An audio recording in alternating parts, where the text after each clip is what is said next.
मित्रांनो नमस्कार, स्वागत आहे सगळ्यांचं शिवराज सर यूट्यूब चॅनलमध्ये. ITI स्पॉट ॲडमिशन नंबर 1 यामध्येच ज्यांनी ज्यांनी मार्क अटेंडन्स केलेला आहे 9 आणि 10 तारखेला त्यांचे मेरिट नंबर आलेले आहेत.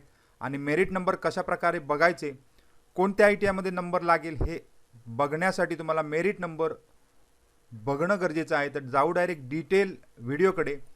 आणि 12 तारीख म्हणजे उद्या लेट गेले की डायरेक्ट तुम्हाला उशीर झाला तर ॲडमिशनसुद्धा मिळणार नाही. त्यामुळे तुम्हाला बघायचं आहे की मेरिट नंबर आणि कोणत्या ITI मध्ये आपल्याला हजर राहायचं आहे. तर जाऊ डायरेक्ट मेरिट नंबर कशाप्रकारे शोधायचा ते बघण्यासाठी. आता इथे वेबसाईटवर यायचं आहे admission.dvet.gov.in.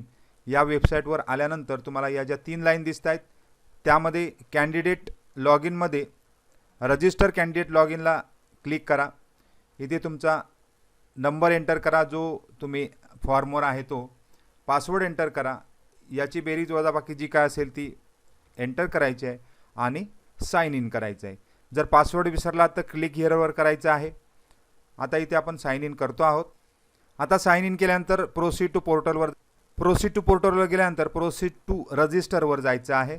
आता candidate registration counselling round slot 1 हा संपलेला आहे, क्लोज्ड झालेला आहे. तर आता या ठिकाणी मेरिट तुम्हाला दिसणार आहे. जे तुम्ही मार्क अटेंडन्स केले होते तेवढी लिस्ट या ठिकाणी दिसते आहे. आणि शेवटी तुम्हाला त्या प्रत्येकाचे मेरिट नंबर खाली स्क्रोल करून तुम्ही इथे बघू शकता. आता प्रत्येक ITIला कोणता कोणता मेरिट नंबर आहे. आता मुंबई 11 123. आता हे थोडं झूम आउट करू. आता इथे बघा गव्हर्नमेंट ITI मुंबई 11 या ठिकाणी या विद्यार्थ्याचा 123 हा मेरिट नंबर आहे. गव्हर्नमेंट ITI मुलुंड या ठिकाणी 85 मेरिट नंबर आहे. त्यानंतर मायनॉरिटी चांदिवली या ठिकाणी 14 मेरिट नंबर आहे.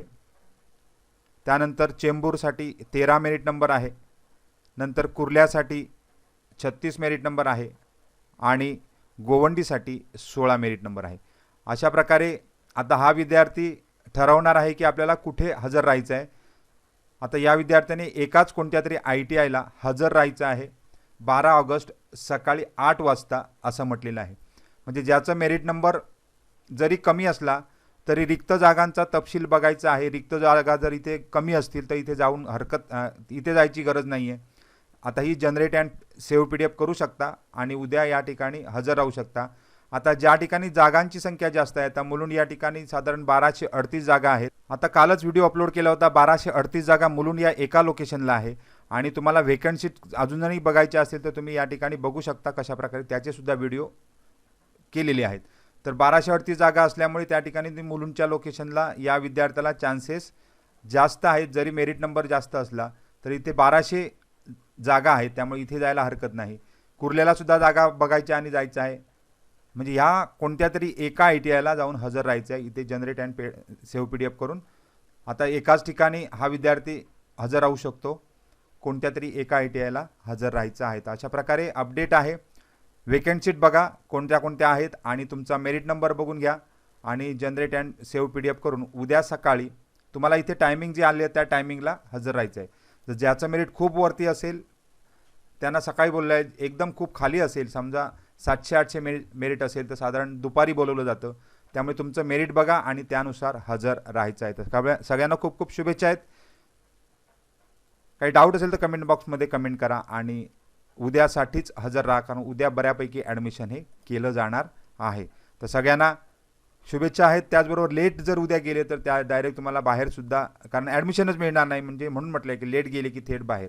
तर या ठिकाणी उद्याचा दिवस खूप महत्त्वाचा आहे, वेळ खूप महत्त्वाची आहे. त्यामुळे सगळ्यांना खूप खूप शुभेच्छा आहेत.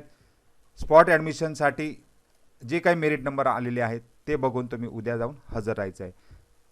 धन्यवाद.